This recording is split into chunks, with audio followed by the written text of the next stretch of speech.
Hey, hey, hey. Hey. What's up? Chilling. Dude, it's almost 2024. Ugh, I know.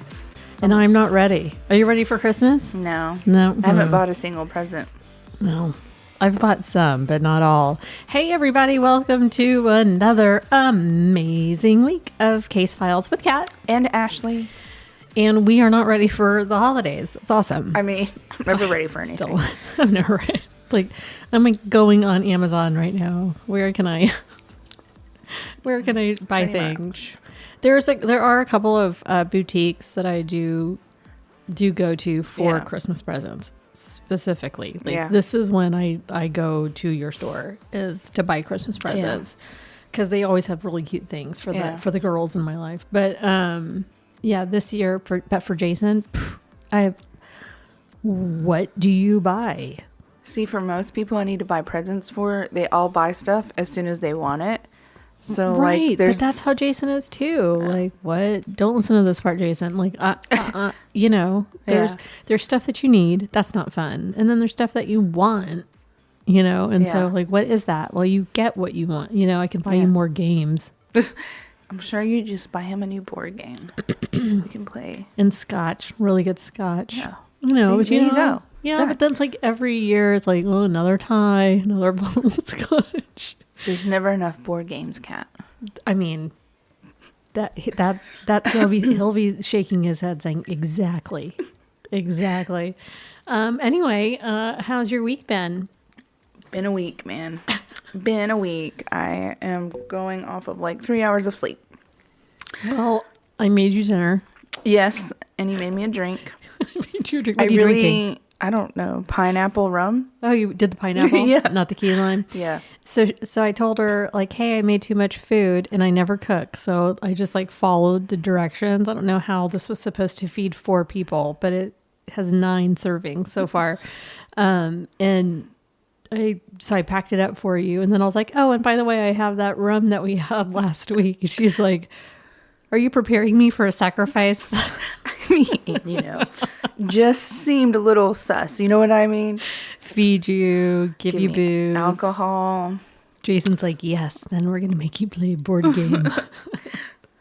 Which seems like more my hell than yours. Yeah. But, I don't know. It's just been crazy. I feel like the holiday season, for my clients, everyone's rushing to do stuff. So I'm just very stretched thin. Are they rushing you to do things because they're leaving town? So they're leaving town, or they're trying to start marketing campaigns for the new year, but then they just now decided to do that. Not all of them. Because some of them listen to the podcast. But not you if you're listening to the podcast. But the other ones, the bad ones. But thank you for listening to the podcast. There's just a lot of chaos at holiday season with everybody. Anyways, I am enjoying the cooler weather. I love it. I know. I love it. I hope it doesn't go away for a while. Anyway, so we kind of have a weird episode for you guys today. I was talking about my story, and because I had a story, and you'll hear about it later. But I was talking about today's episode with Jason, and he and I got to talking about all of the documentaries and docuseries that I've watched this year so far. And he's like, could you make a top 10 list? And I was like, oh, yeah, easy. He's like, really? Yeah, let's do it. And he goes, that would be a great episode if you and Ashley came up with your top 10 list. We don't know what each other's lists are, right? Yeah. Right? Yeah. That's true. I mean, I feel like mine should be super obvious to anyone, but well, and mine will be as well, I think. I think mine will be as well. So this top 10 Kat and Ashley list, we're each doing our own, is totally Jason's fault. So blame him. If you're going to at somebody for this episode, at him. But you will get to hear the episode I was going to do at a later date. So, so Anderson heard us talking about something, and he goes, am I supposed to be hearing this or no? Oh my God. Parent of the year. Ooh. Just winning at the parenting. But so yeah, we just talk so much in this house, and we don't think they're listening. They're totally listening. God dog it. Anyway, so are you ready? Sure. Do you want to go first? Do you want me to go first? You can go first. Okay. So what if you do one and I do one and then you do Yeah. I'll go. Yeah. I'll do we'll my just number make 10. it super confusing for everyone. I'm going to do my number 10. You do your number 10. Number 10. Okay. See how we don't know what we're doing here. This is Surprise. shocker. Okay. So my number 10 is how to become a cult leader. You know, I actually saw that when I was scrolling. I was like, I bet that's her number 1. No, it's number 10. I had to do it at things I watched this year. Yeah. Right, I have to do things I watched this year. So just a quick snippet of what, let me make this bigger so I can keep track. So it says, look inside the cult leader's playbook for achieving unconditional love, endless devotion, and the power to control people's minds, bodies, and souls. Narrated by Peter Dinklage, it's 6 half-hour episodes with thumbnail sketches of 6 wacko cult leaders, none beyond the depth of your like average Wikipedia page, you know, just very on the surface, kind of skimming. But it does prove that there's a sort of playbook, and it does it in a very sarcastic way. Like, hey, you want to become a cult leader? You got to do these 6 things. And they give you the example of what those 6 things are by giving you a leader, you know, get your image right, get your message right, get your, you know, that kind of thing. Make sure you're growing or things like that. But it does beg the question, though, like, so there is a playbook. You know, like, did they, is there one we don't know about? You know, is it trial and error, or are they just really, you know, so it's cult leaders that we all know really well. At least we know their names, you know, Jim Jones, Charles Manson, that sort of thing. So, but there are a couple that I was like, oh, I don't know that one. And then that made me want to go and do some research. Really interesting ones, but very skimming the surface. It's not long, but they do like really cool animation to sort of get across some of the things that, you know, maybe have that went on in their mind. So it kind of, rather than just like talking at you, there's actually some cool animation that goes along with it. But anyway, so that's my number 10. What does it come on? Oh, sorry. That one is on Netflix. Okay. Netflix. There's like 5,000 streaming platforms. Oh, I know. So my number 10. I can't wait. I didn't actually order these in preference. So What? I know. I don't know. I just made my top 10 and I didn't think about what order they were. Well, in the top 10. now when I'm talking, you can put it in your top 10. Well, So this no. is just your number 10. This is my number 10. Okay. Because to be fair, these would probably just all be number 1 for me. So, anywho. Wow. Okay. Burden of Proof. So, Burden of Proof was a 4-part docuseries, and it follows the missing persons of Jennifer Pandos. And so she went missing in 1987, and her brother Steven, he was away at college when it happened. And so the docuseries follows him, and he's trying to find out what really happened to his sister. He's like interviewing people. He talks to witnesses, to investigators, because he believed that the police didn't do their job. And I know that's super shocking. But he was determined not to give up. He thought that she was like alive and he was going to find her and all of this stuff. And he wanted to get to the bottom of who killed her. And he thought he knew who killed her. So he had to build a case of evidence. So basically the name comes because the burden of proof fell on the family, on the brother versus the police trying to do anything. So the series follows that. Like, it shows the forensic evidence. It shows he talks to forensic experts, investigators that worked on the case, witnesses, all that kind of stuff.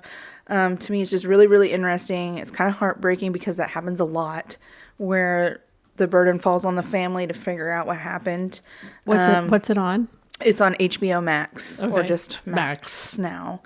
I believe it came out this year. Okay, yeah, I'm totally gonna watch that. Yeah, but it's called Burden of Proof. It's a 4-part series, really good. He talks about where the police dropped the ball and how the family really just had to fight for justice. So, was he like a filmmaker? How did he get that made? That's interesting. I don't remember if he himself was a filmmaker per se. But I think that he just really wanted the story of his sister to get out there and to show how the investigators just really let the family down, and he wanted to make other people aware of it and then try to bring justice for her. Yeah. And so I'm sure someone was definitely willing to take that on. You know what I mean?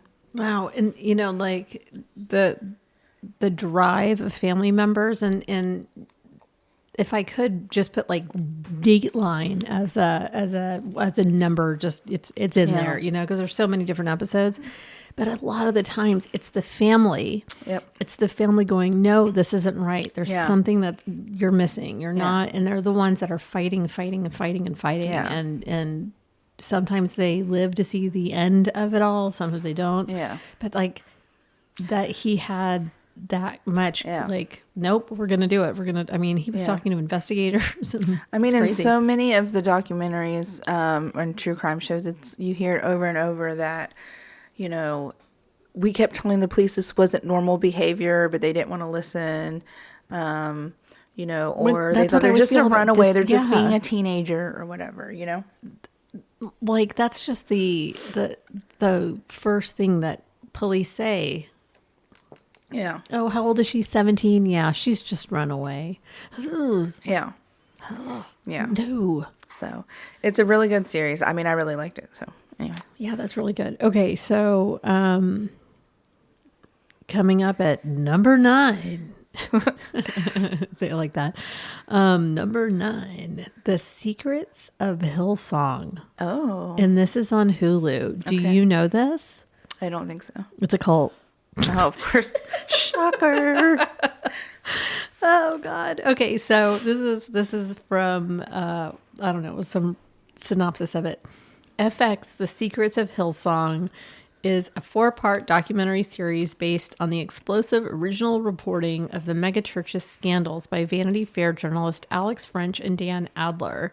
The series features the first interviews with former pastors Carl and Laura Lentz since their public ouster from the church, which for years counted musicians, actors, athletes, and other celebrities among its flock.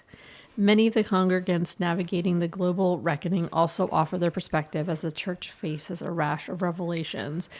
So like Justin Bieber was BFFs with Carl Lentz.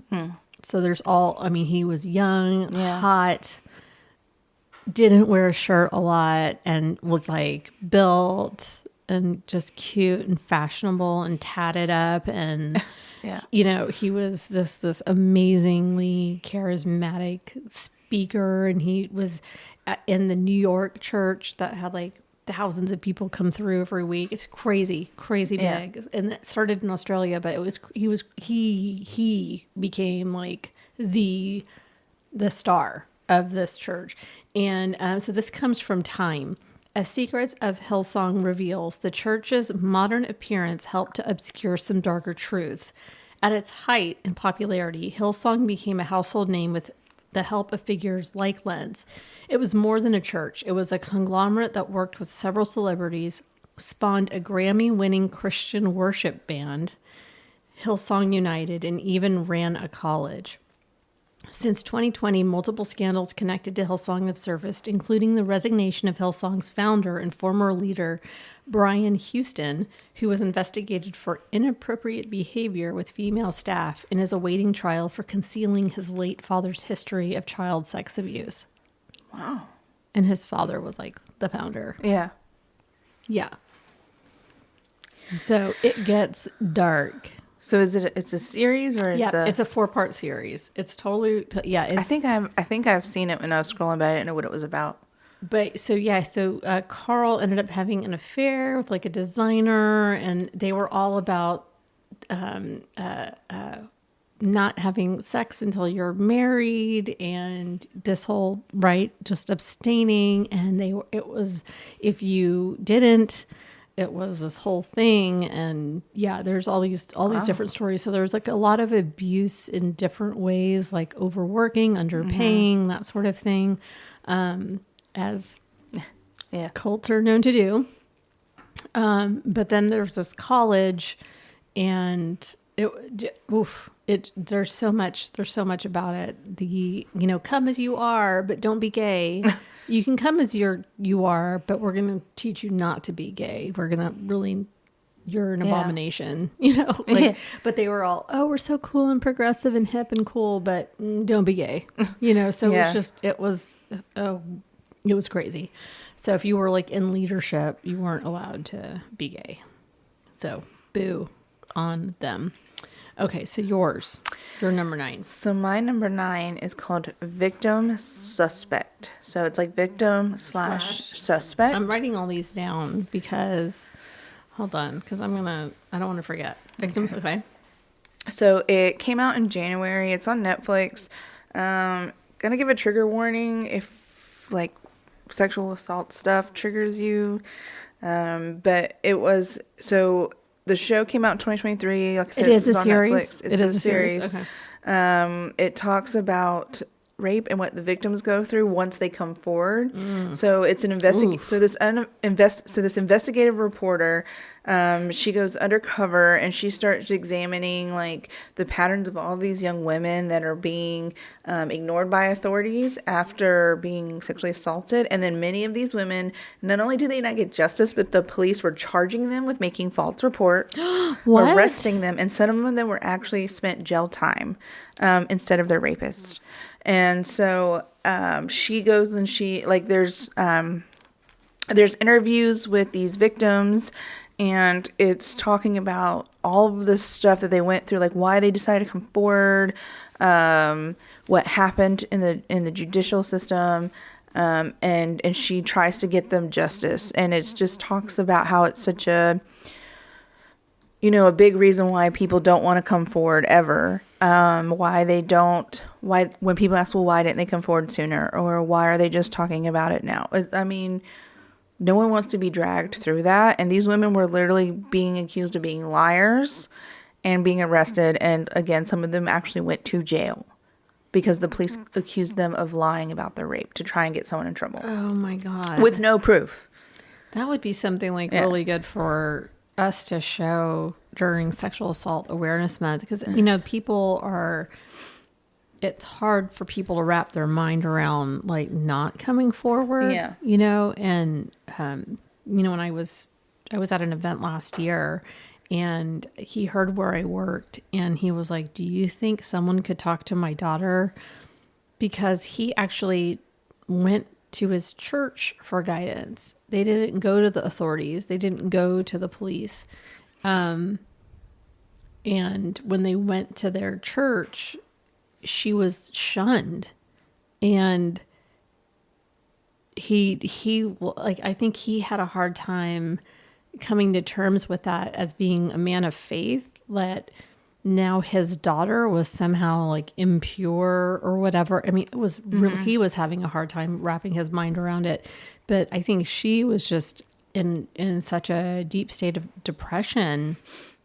And he was like, I never really understood what it would mean to somebody to come forward. And now I'm watching it, and he's like, and I don't know what to do. Yeah. And that's just so sad. So the investigative reporter in the show, her name is Ray De Leon. So I think you say it.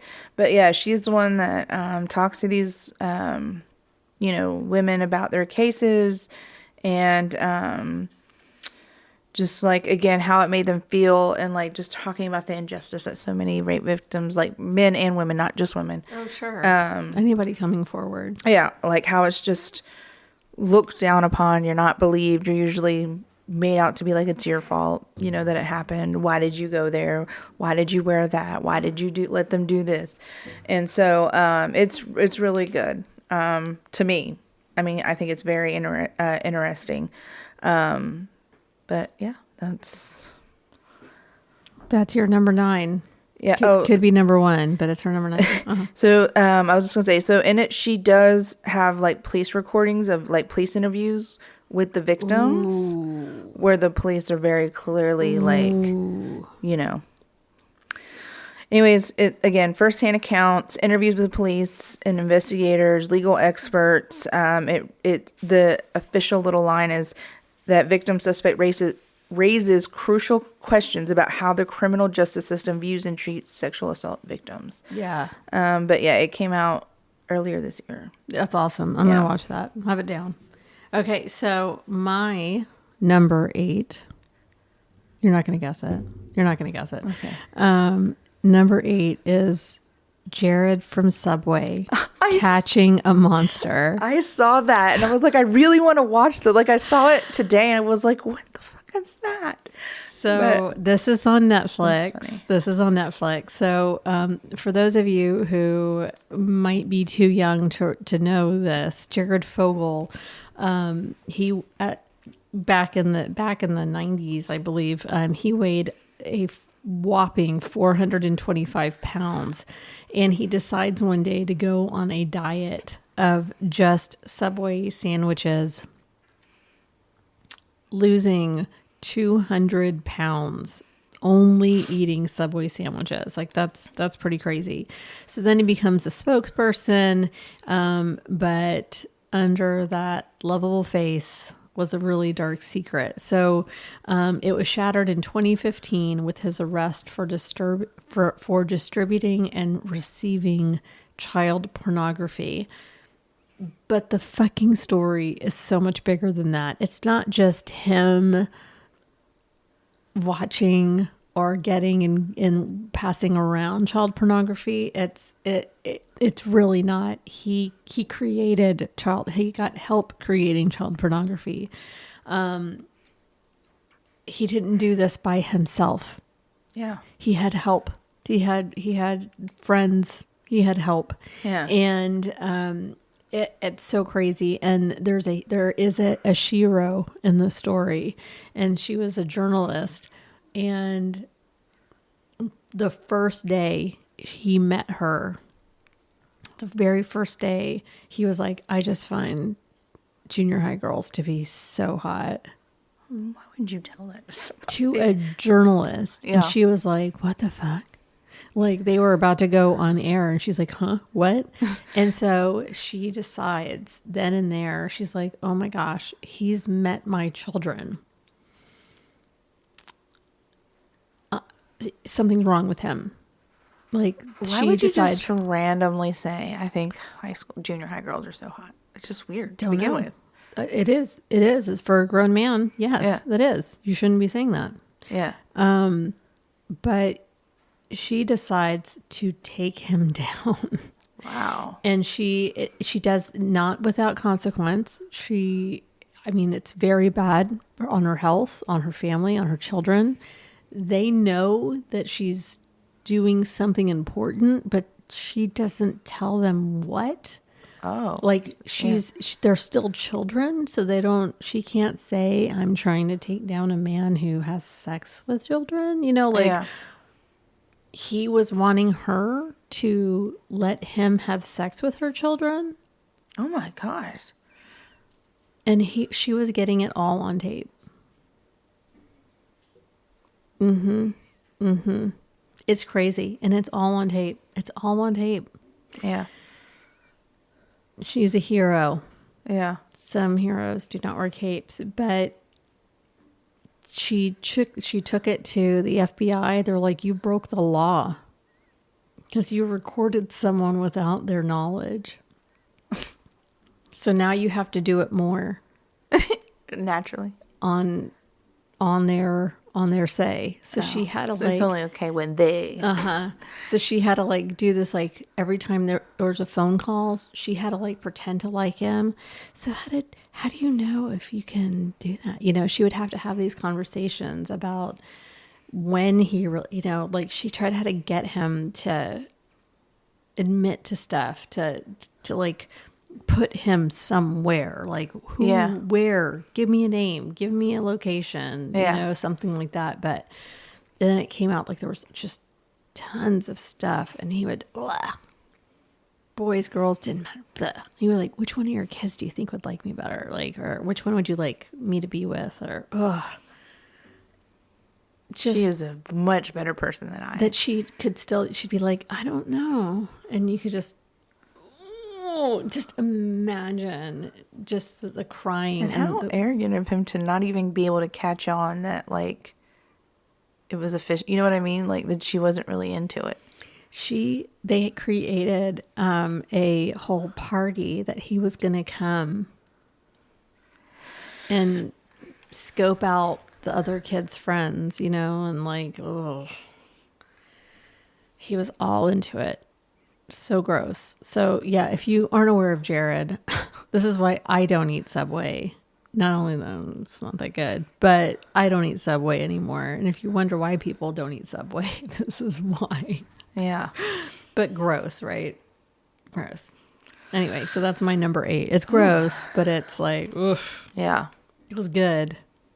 Like there was stuff like I didn't know because I kind of like at the time was, I didn't want to hear about it. Yeah.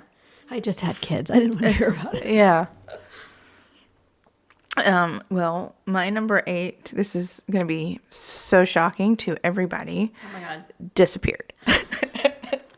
I know you didn't see that coming at all. Disappeared. Yeah. So it's on Discovery Plus. It's on Max. I mean, you can pretty much watch it everywhere. They also have a podcast version of it. How many seasons do they have now? I don't know. They started in 2009 and they just came out with a new season in 2023. So they're still going. Wow. That's why I included it because they're still going. It's on Discovery Plus? It's on Discovery Plus. It's on Max. I think it's a few other places because it's been around for a while. But Disappeared is one of the first, I would say, real good true crimes that start talking about disappearances. They cover the cases, kind of like show how the investigation went. Do you have a favorite?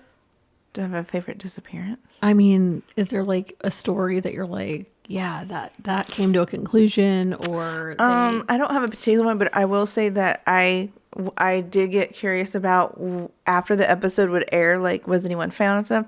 And so I actually found a site that lists each episode and gives updates about the people in the episode. Awesome. And so it says sometimes they're still missing, right? And then unfortunately sometimes they were found dead shortly after the episode aired because they would have, like, there was several episodes where they had been found years and years before, but they were Jane Does. And so no one knew them. And then as technology got better and then as the information about the show came out, excuse me. She's over here burping. I know, my bad, excuse me. So when the show would come out, they would see stuff in the show that was like, oh, hey, that's like kind of what, like where we found the body, or like this, the method of killing matches or whatever, and then they would be able to solve the cases. So there's a lot of cases where the bodies were found like shortly after the episode aired. Oh wow. A lot of them were still missing. There were a couple where the people were found to have just literally ran away. People did run away? There was like several of them. One woman was found. She was a wife and a mother, and she just disappeared, and her husband had been searching for her for all of these years, like never gave up. Her kids didn't give up. And then like the episode aired and someone in Mexico recognized her and called and said, I think this is who you're looking for. And they came and found her in Mexico, and she's like, yeah, I just wanted a new life. I just wanted to start over. So I just left. Just peaced out. Yeah. To leave her husband and kids think she was kidnapped and murdered or whatever. So that poor family. Yeah. But there's, my God, there's only heart-wrenching. Yeah. There's only a few updates like that. Some of the older episodes, sometimes they'll give updates at the end of the episode, but you can just look at Wikipedia for Disappeared, and like it will list each episode. There's a few sites that will do it, but it lists each episode, what season it's in, who the missing person was, and then the update if there is one. So I like to watch the episodes and then go back and look and see the updates. But damn. Yeah, but Disappeared talks about again, it goes through the whole case. Like, you know, it talks about the person, who they were. It will show like progression images of like what they could possibly look like today, and then it talks about like the last known location and whatever else. And so it's, I don't know. I really, really like it. Again, they have a podcast too. They've been around. They've been around a long time. Yeah, 2009. Yeah, that's been a long time. Wow. Anyways, that's my number 8. Disappeared. Okay. All right. feel like I talked for 2 hours about that one. Sorry, guys. That was like 2 seconds. I 2 feel like that was minutes. 2 hours. It was just like, that was nothing. All right. Gosh, we're already on number 7. All right. Number 7. This is not going to be a stalker. A stalker. It's not going to be a stalker either. The Murdaugh Murders, a Southern Scandal. Yeah. So this is on Netflix. It's actually, there's 2 seasons because they're awesome and they did an update earlier this year, but it did come out this year and then they came out with an update.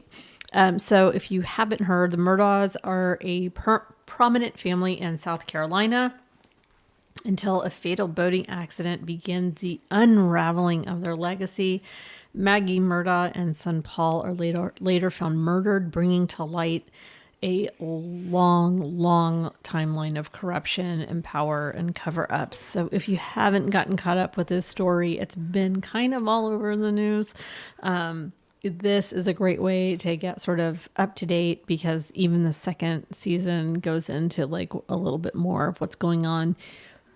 Although more is happening, just even more things came about in the last month and a half or so because he has just a world of legal troubles on him. But this is a crazy story, and there's a lot of footage. I used to live kind of close to the general area of where that family lived in South Carolina. It's beautiful.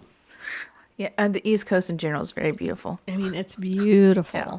Their little I forget what they called their homes. They like had names for their homes.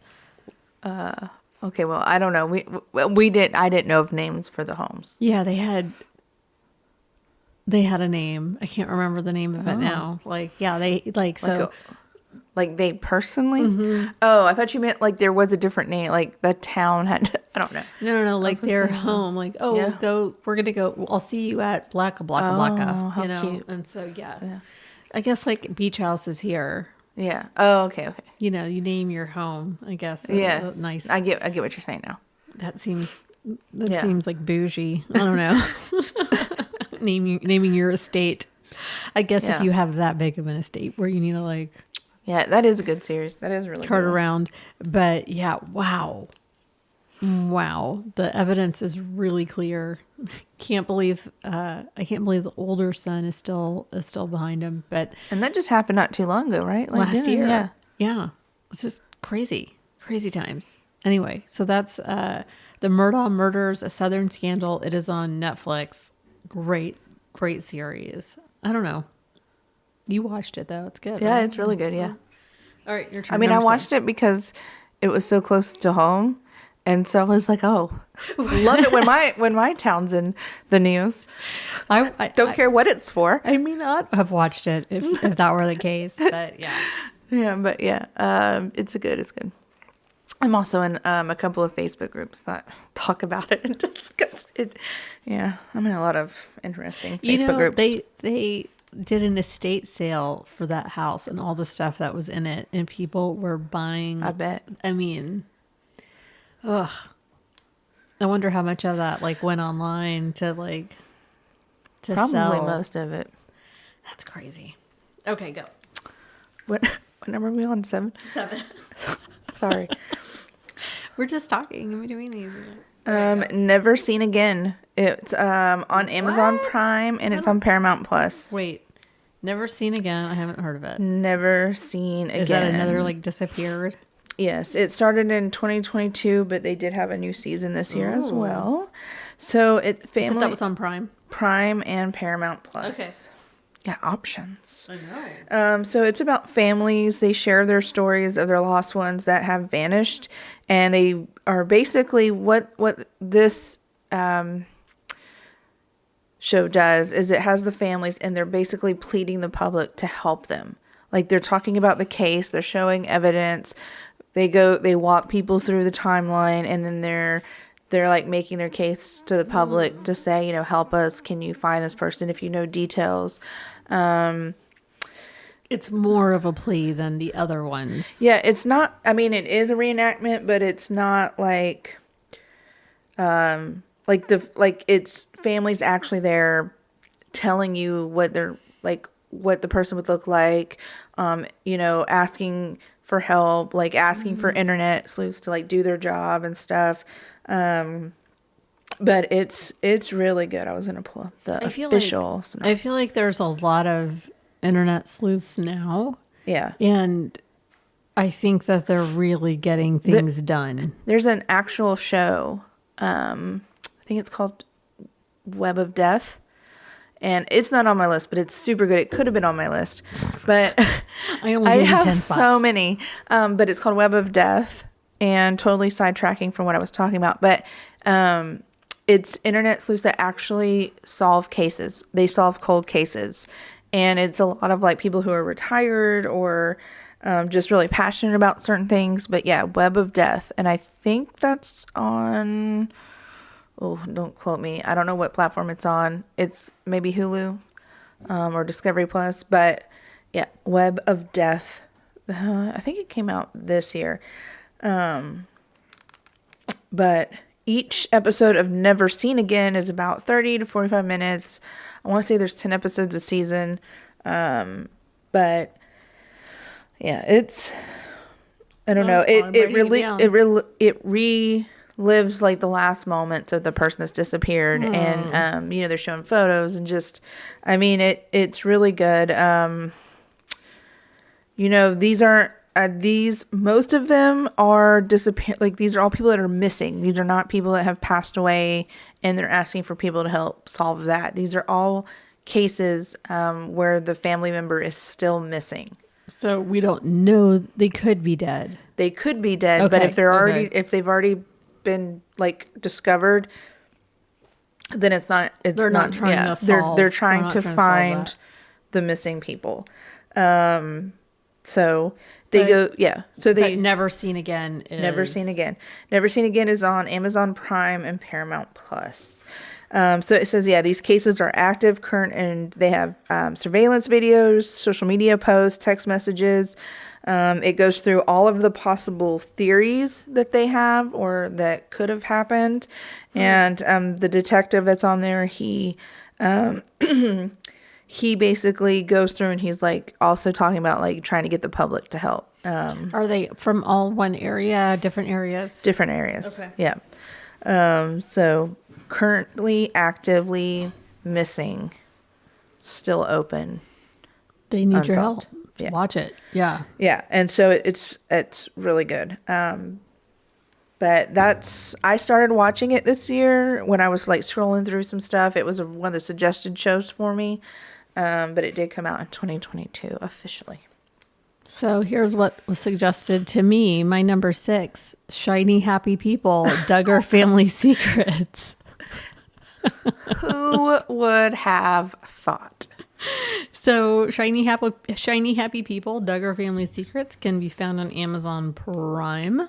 So it's a limited docuseries exposing the truth. This is from the website. Exposing the truth beneath the wholesome Americana surface of reality TV's favorite mega family, the Duggars.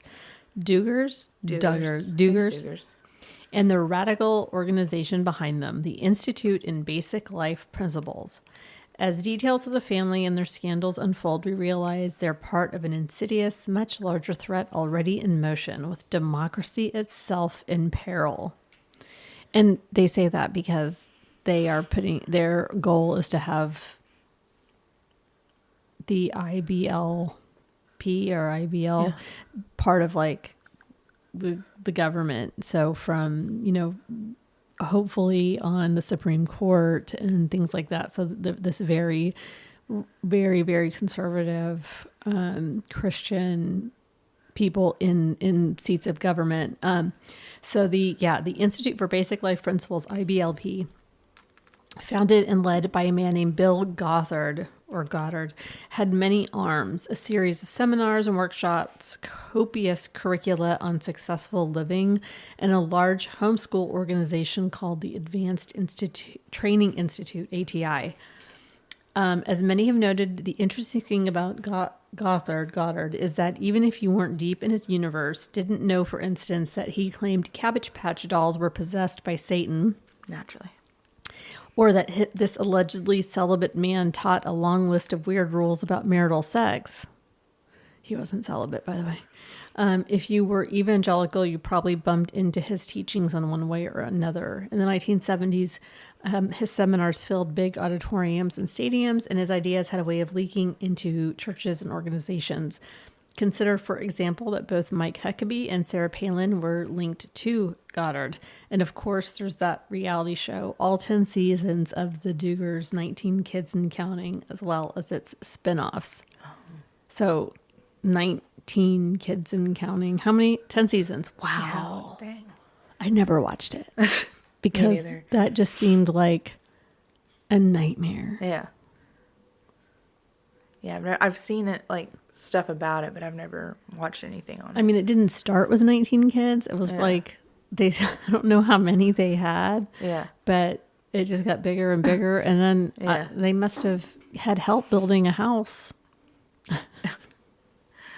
But that was like one of that was a, having never watched an episode of that show. Yeah. People are like, oh yeah, you need to watch this. You need to watch this Shiny Happy People. And I'm like, oh, okay. Because it kind of creeped me out. The whole 19 kids, that just kind of creeps me out, you know. Yeah, I do know. It's a vagina, not a clown car. No, I'm just kidding. If you want 19 kids, wow, that is amazing. So like you were always pregnant, and how horrible that must be. You were like pregnant every year. Yeah. I thought my aunt was always pregnant. She had 5 kids. I thought when I was little, I was like, she's just always pregnant. I never saw her like in between. Yeah. Like, here's a new baby and she's pregnant. You know, like it didn't occur to me that something else had to, like birth had to happen, you know, between all that. But when I was little, I was like, I thought she just stayed pregnant. That was a weird time. That was a weird time. But this person had to be pregnant like every year. Yeah. And then there was probably twins in there. I don't really remember. True. I don't really, not a lot though. Yeah. Not a lot. But yeah, just be able to still smile. And then all the kids have to help. They're doing all the cooking and cleaning and the stuff. I mean, why else would you have children if to not make them do everything? I told Olivia, I was like, when I was your age, I could do my own laundry. Be grateful that you had to do. I had to do. Yeah, I had to do it. And I do not make her. And I was like, be grateful.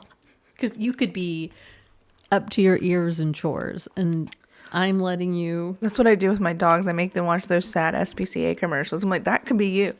That could be you. You're so ungrateful. I'm dying. You're holding it. You're holding their see faces. These dogs? You watch this TV. You watch. That could have been y'all. But no, you're just here tearing up my house. Like, you don't live here rent free or anything. It's like your version of a spray bottle. You're like, I actually recently got a spray bottle for one of them because she is insane. And Which so I just one? Which one? Star, the older one. Mm. She does this thing where I call it like powering up, and she kicks all four. She'll kick all 4 of her legs, and like she's like kind of low growling, like she's charging up, and then she'll start barking nonstop. So I just started like spraying her with water, like she's a cat. I can totally picture this. So she's like 10 pounds or less, but she'll get on the bed and she'll just start kicking all 4 legs like real. Like just she's going at it. Like she's revving up. This really low growl coming out of her. And then as soon as she's done charging up, she just starts barking like all loud what are you and gonna crazy. Do? What are you going to do? They fight all the time. They're crazy. That's what I'm saying. So I make them sit there and watch those commercials and be like, this could be you. Could be. Could have been. Could have left you. Oh, God. Oh, my God. That's so funny. Okay. Your number. This is why I don't have children. You're number 6. Oh, my God. My number 6. Okay. So 2023, it came out on Hulu, and it's called Never Let Him Go. So it was originally on ABC, but Hulu picks it up, and it follows a man named Steve Johnson. And so he goes on like this multi-decade quest for justice after his brother Scott dies. And No one is like the investigation is just a shit show. So they are from the United States, but his brother was in New South Wales when he died. He fell off a cliff. But basically, the police didn't really do anything. There was a lot of homophobia here. There was a lot of violence against that kind of, just violence towards homosexuals. There was, police didn't care about anything that happened to them. Kind and of like so sex workers. So it's like, yeah. Well, and so Steve like uncovers this huge long history of attacks happening against homosexuals. Wow. And so he sets out to find out what happened to his brother, who did it, to get justice for him, and to like expose that culture at that time, like how they were treating his brother and how they were treating the community at that time, and just the bias against them. And so he goes over to New Wales, and it's a whole series about him trying to solve his brother's case and bringing exposure to what happened and the injustice. So oh man, that sounds good. Yeah. And so that's on Hulu, you said? Yeah, it's on Hulu. Okay. Never let him go. I want to say it's another 4-parter, but I can't. I love these docuseries because they're like, it could be a movie, but I'm glad it's not. Like, they're giving it the time it needs. Yeah. Just to tell us that story. I love that. Yeah. But he tells about his brother. He tells, his brother was like backpacking alone. And I can't remember, but they told him, or they claim that he was found dead at the end of a cliff, like on the bottom of a cliff. So anyways, like I said, it follows the case. It talks about, him uncovering these secrets and what, how the case was just, the ball was dropped, and it's just really good. So nice. That's heart-wrenching. Yeah. Okay. My number 5. Keep Sweet, Pray, and Obey on Netflix. Oh, what a creative name. Do you know it? No. Oh, so this docuseries examines the rise of Warren Jeffs and the Fundamentalist Church of Jesus Christ of Latter-day Saints and his shocking criminal case. The title of the series is derived from the motto, Keep Sweet, Pray, and Obey, coined by his dad, Rulon Jeffs, and used to convey how women should behave in relation to their husband.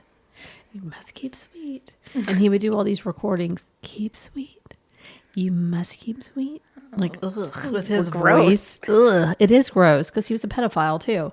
According to a woman going by the name Charlene, who was interviewed in the series, the mantra was frequently sung aloud and meant to, quote, be in control. It was, quote, to be in control of your emotions, and you didn't display things like anger or resentment or frustration.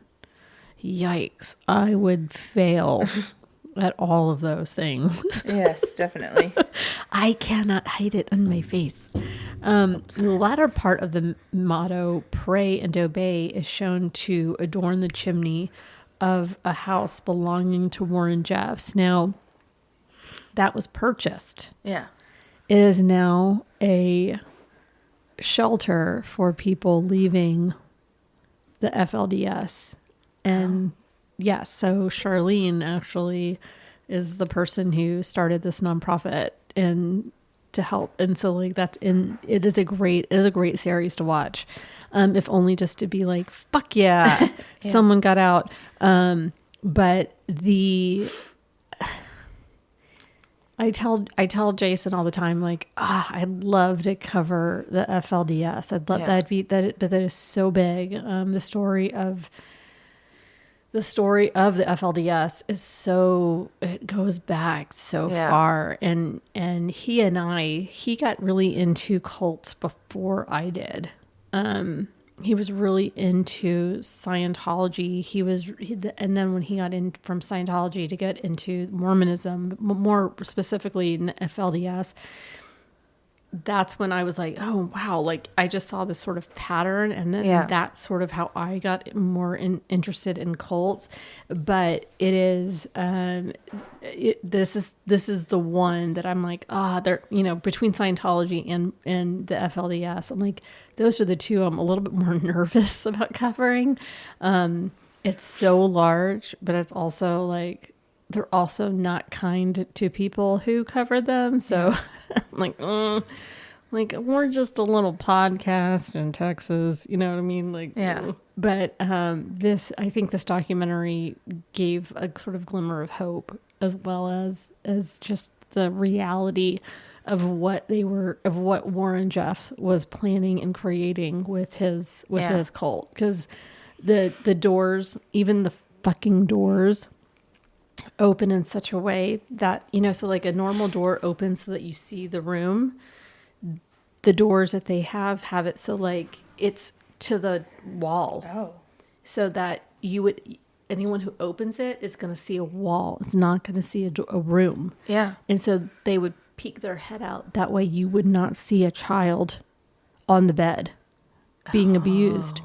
And they had covers that would go on the, what are those called? The door frame?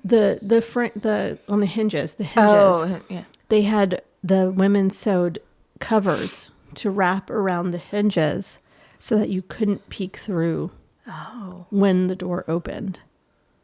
So every door had the cover on there, and then every door was up against the wall that opened like this. Yeah.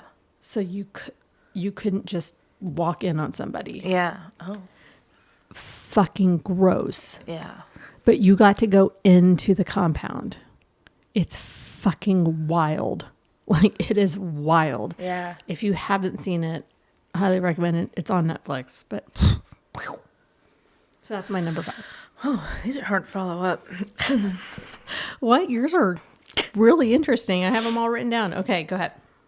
So the next one is another new series. It's I think it's on Amazon Prime. It's on Tubi for sure, but it's called, I think it's also on Apple TV. But anyways, it's called Killers Caught on Camera. Ooh. And so it's not serial killers typically. It's like, a robbery or, a fight. It's something where a single person or a couple, not like a serial killer. You know what I mean? Mm-hmm. You said Tubi Prime. Tubi Prime, Apple TV. Okay.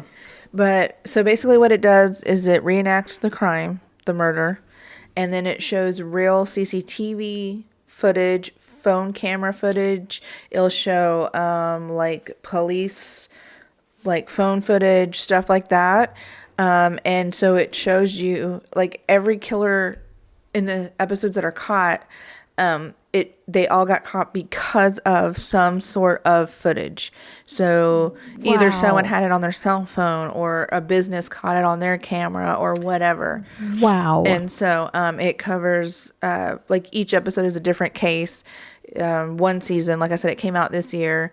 And it's really interesting because you're watching these people and there's just don't even know they're on camera. But had that footage never been found, these people probably would have gotten away with it in a lot of cases because there's not eyewitnesses. Oh my gosh. So a lot of them get caught because of CCTV. Yeah. There's eyes everywhere. Yeah. Y'all, there's eyes everywhere. And it just started this year. Footage, stuff like that. So it's called Killers Caught on Camera. And like I said, it's really good. Get it. Yeah. Okay. I like that. I'm going to watch that. Okay. Number 4, Our Father on Netflix. Have you watched this? No. Oh my God. See, I haven't watched yours. You haven't watched mine. I'm going to have to I know. I really thought ours were going to overlap some, but I thought like on the murder ones. But I know. Nope. Okay. So Our Father, this came out in 2022. Okay. But I only just saw it this year. And this is so it says, after a woman's at-home DNA test reveals multiple half-siblings, she discovers a shocking scheme involving donor sperm and the popular and controversial fertility specialist, Dr. Donald Klein. I've heard of this case. I didn't know they had a documentary about it. I cannot tell you much more because I don't want to spoil the end. Yeah. But honestly, the fact that, this is what I told Jason, the fact that this was even a crime that somebody thought about doing is bonkers. Bonkers. Because this man had such a like God complex. I don't know. It's bonkers. It's worth watching 100% because I don't want to give it away because like as it progresses, you're like, what? Like your jaw drops every single episode. I feel that way. Yeah. Like it's kind of hard to go to or talk too much about some of these. Some obviously are pretty self-explainable, but other ones I don't want to give away. Like, oh, I know. Yeah. I know. And this is actually one where like I reached out to that original woman to be like, would you please come on our podcast? I'd love to talk. Like this was one of those. I was like, oh my gosh. I want to know more. Like, I want to be involved in that, in their lives. I don't know. Like this is one that, I want to keep track. Can you imagine finding out you had all of these? Fuck no. Yeah. That was honestly why I did 23andMe to begin with. Cause I was like, I wondered if my dad had any other family. Yeah. Well, as you know, I found a sister I didn't know I had. I know. And so, hi. Yeah, hi. Or excuse me, half sister and cousins and just random people. I'm like, you know what? I'm getting rid of my accounts. I don't want to know any of you people. I'm just kidding. But my mother-in-law's real family is related to my niece's step parents. So like my niece's step parents. Yeah. They're her grandfather who she grew up with, like that was Papa. Yeah. That is my grandfather-in-law. Oh, interesting. And we didn't know. So she calls me up. My mother-in-law calls me up and was like, who's Hannah? And I was like, that's my niece's mama. And she's like, oh, like that's like my granddaughter. 23andMe is, but not by blood. Yeah. Not by blood. Yeah. But like that family and Jason's family, we would have all been at the same family reunion had they known about my mother-in-law. Oh, that's so cute. Yeah, no, they were not happy to find that out. They were like, Mama is still alive and you are not telling her. But there were all these other siblings that there were other halves that they didn't know about either. Yeah. That she was finding that were like, oh yeah, they don't want to know about us. Yeah. Ancestry 23andMe and woo. And what's the other one? 23andMe and Ancestry.com. Yeah. Yeah. Yeah. And so it's crazy what you can find. For sure. Yeah. And they don't always get the relation right. Like that half sister showed up as a cousin or niece or something. Oh yeah, because it's like it's weird. Yeah, it's weird. But another one of that family, that unknown family, is actually at the kids' school. Like we're all in the same family. Yeah. Well, thankfully, no one that's so shown weird. up online lives in Texas. So we're like, you cannot date. Like you two will never be able get over that real quick. Like, yeah. Again, thankfully, I don't have that problem in Texas. No one I know, no one related to me lives here. Nope. Not that you know of. Well, I stopped looking after I found a half sister, and people just started coming out of the woodwork. I'm like, you know what? I'm done. I don't even like the ones I know. I'm just, if you're listening, if that was a joke. Yeah, that was a joke. Just kidding. She loves y'all. Okay, go. Just kidding.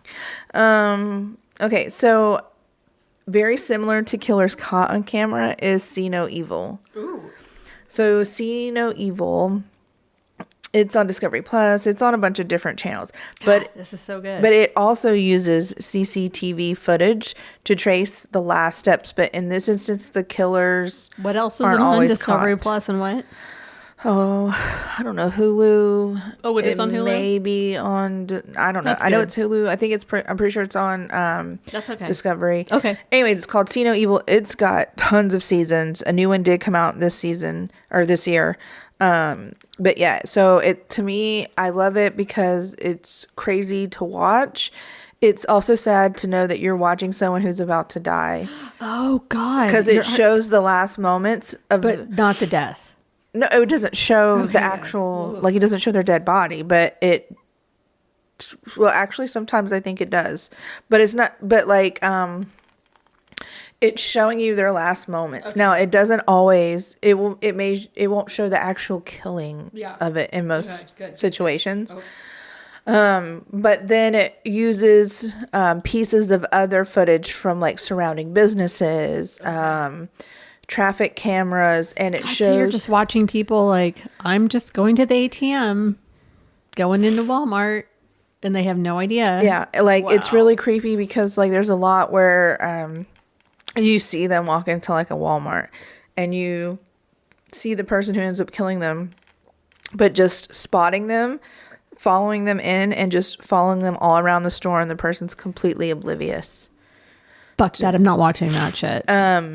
I'm already afraid of that kind of stuff. But sometimes they'll be walking down a road, right? And then it's just someone casually walking behind them. You know, it's not a lot of robberies. Like there are a few where it's like a robbery, right? Where it was like a gas station. But a lot of these are just like people just doing normal activities. They're in a store, someone follows them. They're walking down the street. They're walking through a gas station parking lot. But so they're just being killed to be killed. Like there's nothing. Most of the time they're in a, like they, you know what I mean? Like it's not a planned murder. Sometimes it is. God. But yeah, so it follows, it shows their last moments. It shows the police and how they've collected all of this footage from, like it tries to piece together the timeline. Again, they use a lot of the traffic cam footages to find when they passed a certain intersection. Or to see if they circled a block a couple of times. That's amazing. Yeah. And so there's a lot of that. And then they have a spin-off of See No Evil called Hear No Evil, and it's people's last recorded moments. Ugh. So instead of seeing like the footage, like there's episodes where there's recordings of people either like leading up to the murder, or maybe they called somebody and that person was recording them or whatever. There's audio recordings in that one, and that one's called Hear No Evil. Damn. Yeah. See No Evil is one of my all-time favorite shows. And then it made me more aware of like, damn, I didn't realize there were so many cameras everywhere. Like, it's crazy. And then to see how bad some of the security cameers are at places, like, why do you even have that? I know. And then there's some that are like so amazing. So Jason said that it had to do with the storage. Yeah. And like you would need to have like crazy amounts and what that would cost. And, you know, so like, fuck. Yeah. But it's better that they have it, but still like, yeah. But it's crazy to just, like I said, because it's not a reenactment. It's like the actual footage of the person's last moments leading up to the murder. Remember Anna's story about that, about the friend in the hair salon. What was it called? The hair school. Yeah. That one, like all you see, it's just grainy as hell. Yeah. And it's just like, well, that's a car. Like, yeah. Like that's all you get, but you know kind of what kind of car and what, you know, like there's just it's so little. It's just, yeah. But it's frustrating. Like I said, See No Evil and Hear No Evil. Okay. All right. Number 3. Oh, this is a crazy one. Pervert. Hunting the strip search caller. Oh, I haven't heard of this at all. I haven't even seen it. Okay, this is crazy. It is on Netflix and it's called Pervert. Like that's what you see really, really big. It says hunting the strip search caller. This is crazy. So it follows the investigation into a hoax caller who convinced fast food managers to strip search employees. Oh my God, I have heard about this. Across the United States. Now, batshit. Bonkers. Okay, so I'm not going to give too much away because I don't want to talk about it too much. But what I will say is this. It sounds crazy, right? Like, you want to say, how in the fuck could this happen? I would never do that. Yeah. Like, nobody could ever convince me. And it was in this moment of watching this series, this series. Yeah. When I had that reaction, nobody could ever, and I went, ooh, and I like went into my mind, into like the recesses of my brain. it hit somewhere real for me because although I was just 12, I believed a man who called me who said he was my mom's doctor and he had heard about my headaches. Yeah. And I was like, yeah, I've been having headaches. Well, I let him tell me way more than I want to explain here, honestly. Yeah. But he explained to me how to get rid of those headaches. Yeah.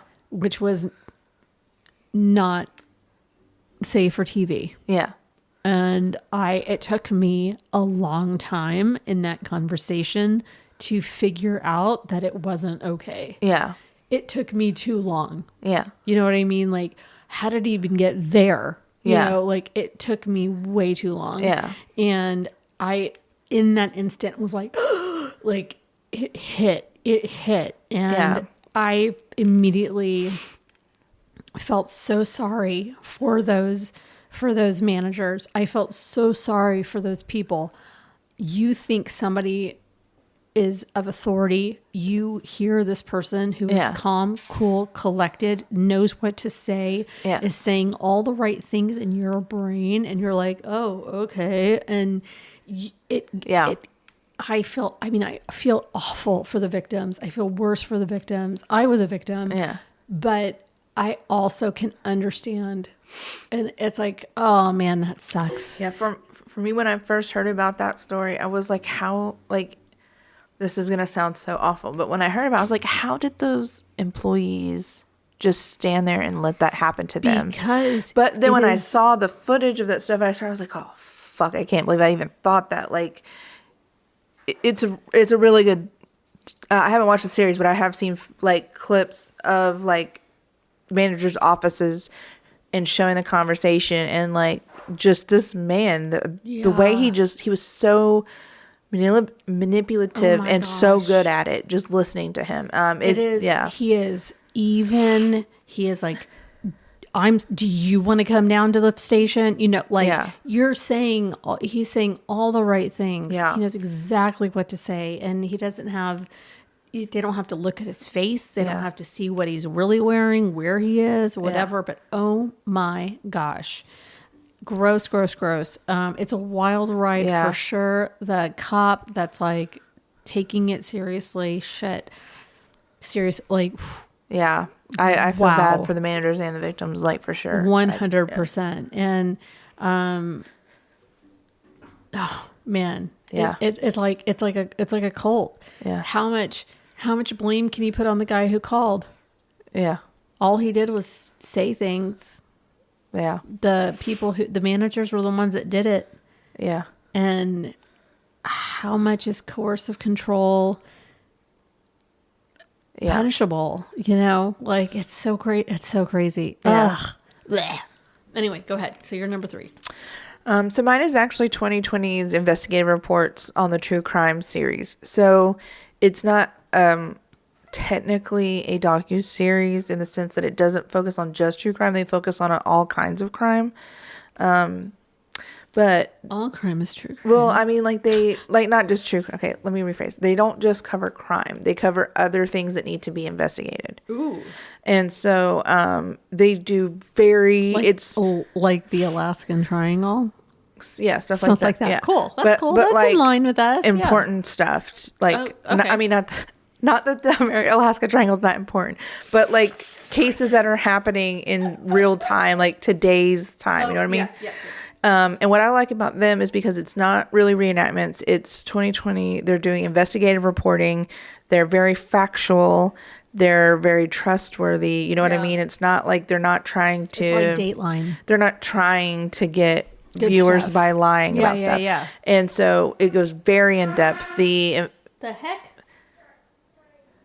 The investigators, the reporters, they have so much testimonial, so many interviews. It's really, really, really, really good. Okay, so my number 2 is a twofer. Okay. Because it's the same story, but 2 different documentaries on 2 different platforms. The first documentary is called Desperately Seeking Soulmate, Escaping the Twin Flames Universe. God, that's good. On Amazon Prime. and Escaping Twin Flames on Netflix. Yeah. So this was actually the story I was going to do this week when Jason and I got to talking, and that's when Anderson was like, am I supposed to be hearing this? Yes or no? Like winning. Anyway, so that's how we got started, because he was like, man, you've watched a lot of docuseries, so blame him again. Yeah. Anyway, so this docuseries reveals abuse such as forced gender transition, alienation from family, making believers believe Jeff is the second coming of Jesus and his word is the Bible, and that everything that you do is your fault. Yeah. Everything that happens is your fault. You decide it's your fault, because they use something called the mirror exercise. Yeah. I'm mad at Ashley because Ashley is rejecting me. I'm mad at myself because I'm rejecting myself. So you turn everything to be I things. So it's like I'm the mirror. So I'm mad at Ashley because she's beating me. I'm mad at myself because I'm beating me. Oh, weird. Yeah. So everything then becomes like your fault. And that's not always true. Not everything is your fault. Yeah. If you're being beaten and you're upset by it, that's not your fault. Yeah. You are no. Yeah. That's not your fault. And that is what they would have you believe. So lots of video recordings included, not just quotes.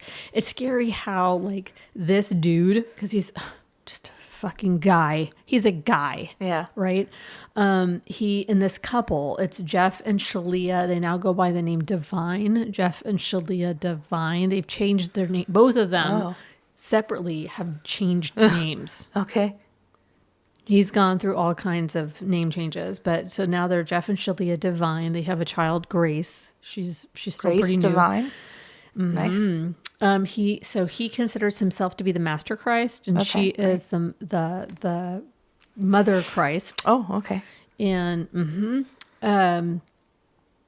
but 80% of the people that belong to you have to. It's like one of those, like you have to pay to get the teachings of the twin flame universe. So like you want to fall in love, you want to find your twin flame, which is sort of like you have true love, you have your soulmate, which could be any number of people, and it could be your soulmate as far as friends go, like that's my soulmate in a friend way. Yeah. But your twin flame is like the other half of your soul. Like this is your ultimate lover, the ultimate partner, like past marriage, like for eternity. Right. So it's like, damn. Right. And so a lot of the people that end up finding this is because like I broke up with somebody. I can't seem to get them out of my mind. I'm not over them. I'm holding on to them. Then they end up like, why am I so obsessed with this person? I can't get this person out of my mind. It's like twin flame pops up, and then they find Jeff and Shalia, and they're doing these videos, and they seem like they're really in love, and we will help you find your twin flame. And then they teach you how to find your twin flame. They say, yes, who you're in love with, who you think you're in love with is your twin flame. So go out and get them. But it doesn't end at just like court them. It's like you chase them because they're a runner. Oh my God. And so people have actually spent time in jail because they're like, you're just not going after them enough. They're getting blocked. They're getting restraining orders put on them. And it's like, oh, they're just a runner. They don't realize that they're your twin flame. Like, so you just have to claim them. Nice. So really, Great, they're solid just advice. solid. Like, no, but you're getting people when they're at their most vulnerable. They're heartbroken. They're depressed. They're lonely. People are not going on as many dates. They're not getting married. They're not, this is just the time, this generation. Yeah. And so people are looking for something deeper, and they find twin flame universe, and then they start going down that rabbit hole. And boy, have I gone down that rabbit hole. I haven't paid for the subscription. I won't do that, but I have watched a lot of videos. But yeah, so they've when they ran out of enough men in their little universe, they started pairing up women and then telling women, you're really a man and you need to change gender and pronouns and all of that. And so there's a lot of forced transitioning. Like they make them actually transition? Yes. Like surgery and all? There's definitely some hormonal therapy happening. Oh my gosh. Yeah, which is really bad for the LGBTQ community because if people can just be coerced but it takes so much brainwashing and breaking down, and you see it. There's all of it is accessible, and it's like, hey, Dan the man. And the man, first it's and the man, and then just go by your name, Dan. Like, I'm giving it to you. It's Dan. And so like they left because they were like, fuck no, I don't want to be a man. I may be masculine sometimes, but I'm a woman. I don't want to be a man. Yeah. So that's it is. Both of those docuseries are great. So but I'm going to talk about them more, and that's it. Bye. Oh, okay. So my next one. This is number 2. This one is a new series on Hulu, and it's called How I Caught My Killer. Ooh, I saw that. I haven't seen it yet. So these are people that have been killed, but it talks about but it talks about how the killer got caught because of something the person they murdered did. So like in one episode, they find the killer because the girl that had been murdered, she was actually transgender, and the guy that she was messing around with found it out and didn't like that. Supposedly, he said she attacked him, and he ended up killing her. But they found him because he had been Snapchatting her, and she had like screenshots of those Snapchats and stuff. And, or maybe she didn't have screenshots of that, but she had like messages from him. And so her family contacted Snapchat they contacted them. They're like, oh, we can't do that. Privacy, blah, blah, blah. So they actually got I believe it was the FBI involved, and Snapchat released the name of the person she'd been snapping with. And that is how they ended up finding where she was, because it showed her last location of the last location she was. And he was in a similar area, and he had been the one that they were snapping back and forth with. And she had actually borrowed a friend's phone to log in to Snapchat, to message him to meet up and stuff. So all because of these messages, on social media like Facebook and Snapchat and stuff, they were able to locate him and pinpoint him and kind of piece together the timeline. But that's just one episode. Each episode talks about another case where someone was murdered, and some kind of interaction, something they did, helped the police figure out who killed them and solve the case. So it's wow. That was okay. This was your number 2. Was number 3 Hear No Evil? Number 3 was See No Evil, and then Hear No Evil was kind of like part. Wait, then I'm missing one.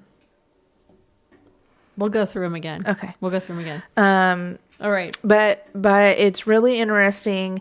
The narrator is kind of annoying. It's a female, and she's just very like. Well, a lot of the documentaries have like this really soothing old man or something, right? And then you've got her, and she sounds like a robot. She's like, and she says the dumbest shit, right? Like the person's murdered, and she's like, and that made the family sad. Well, fucking obviously. You know what I mean? Like, go and watch this episode. Go watch this. Some of what she says is comical, but the actual interviews, the actual way they, catch people is very interesting. You just have to keep in mind. And then sometimes there's weird singing in some episodes. I don't know what's happening. They'll figure some shit out after this season, I guess. Anyways, it's on Hulu. It's actually a really good show if you can get through those 2 things. It's really, really good. It's very interesting to see the evidence that just little things you wouldn't even think about are what actually catches the person, right? Like a Snapchat message or the pinging, because, Snapchat tracks your location, all that kind of stuff. So it was only because of that they were able to figure out it was actually him and present him with all this evidence for him to actually confess. But it makes me want to turn all my location services on. I know you're not supposed to have that. But each episode so far covers a different case, and it's so good. Okay. My number 1. No, I'm just kidding. It's not a crime, which Jason had a hard time about. It's not a crime. Jason wanted me to point that out. But it is 100% in line with our show. My number one is the Enfield Poltergeist. Oh. On Apple TV. Okay. It is a docu-series.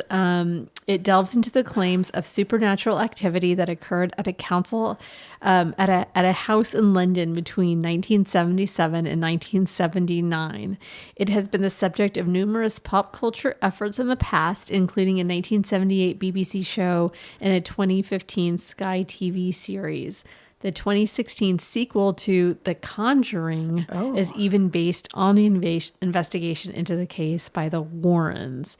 Now, this is my number one because of the amount of work that went into this. This is all based 100% on interviews by the people who were there, the people who were in the house, the people who were there. And number two, if it's not an interview by those people, it is the recordings of what happened in that house. Yeah. And everything it is a recreation of those recordings, but the inside of the house looks exactly like the inside of the house. The amount of detail that went into making this stage is insane. And you forget that you're watching people lip sync. Oh, everything from the clinking of dishes are happening on. I mean, it's all perfect. Yeah, it's people putting their suitcases down and closing the door and squishing a chair down, or sitting on a couch, or all the sounds that you hear on the recording are being recreated on the screen for you. So nothing is like, where did that sound come from? All the craziness in the house. It is wild. Sounds wild. It is beautiful to watch. Jason, at one point, I just looked at him. He was watching it with me, and I looked at him. I go, "They're lip syncing," and he goes, "Oh wait, they are." Like you forget. Yeah. You're totally in the moment, and you forget that these are just actors because it's so beautifully done. Yeah. The costumes, the posters,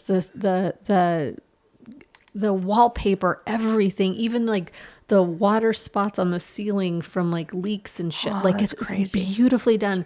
This is the story, if you haven't seen The Conjuring 2, where the little girl is like thrown from her bed, and there's pictures because they set up cameras to go off with movement. And so this girl is like flying through the air like, this is not a girl jumping. It doesn't look like that. Yeah. But it was this amazing amount. But then they also talked to people who belonged to the Society for Psychical Research, which is like been around a long time. And these are the physicists, the scientists, the inventors, the people who are trying to use scientific method to prove the existence of an afterlife, however hard that may be. So not like Ghost Adventures, not like that. Like these are the people who are really trying to put like no emotion. We are trying to prove that this is something. And so this man spent hundreds and hundreds of hours just recording life in this house. It is the recreation and he had other people, other scientists, other people come into the house. And like, so there are so many people involved in this, in the creation of those tapes. It is just awesome to watch. It's on Apple TV, called the Enfield Poltergeist. So that's my number one. Oh, you can tell I'm like crazy about it because like I talked about it for weeks. I was looking for that email we got. Anyways, my number one is I Survived a Serial Killer. Oh, I've heard of this. So this came out in 2021. It's on Discovery Plus and Hulu. There's just one season, but it's from cases of people who survived very well-known serial killers. It was on what? Discovery Plus and Hulu. Okay. So, like I said, there's just one season, but I just started watching it this year. But it's one of my favorites. So it's people that had a run-in with a well-known various serial killers, and it talks about their night, how they survived, what it was like, what they went through. Like there was one that survived. She was on a date, and the railroad killer actually came upon her and the man she was dating and murdered him, and thought he had murdered her, but she was able to run like some kind of crazy distance. Like she played dead, and then when he was gone, she was able to hold like her intestines and her throat and stuff, and managed to go and find a house and survive. So it's these crazy stories where these people have been attacked by, some of them were just on a they weren't attacked by them, but they were like on a date with them or whatever. Something happened. Most of them were attacked, but it talks about just their survival skills, what was going through their mind, how they ended up in that situation. Some of them talk about the court cases and, if they went to the trials or whatever. Like, it's really interesting because, it shows like the reenactment, and then it has real interviews from the people who lived that. Wow. And, it's fascinating. I wish they had more seasons, but it's called I Survived a Serial Killer. Wow. Okay. Well, that's our list. That's a good list. Yeah. Like I need to watch a lot. Yeah. And you have to watch a lot. Oh yeah. I watch a lot. It's hard for me to make a 10 list. I know this wasn't hard because I only had to do within the year. So these are just the ones I've watched this year that I've really been crazy about.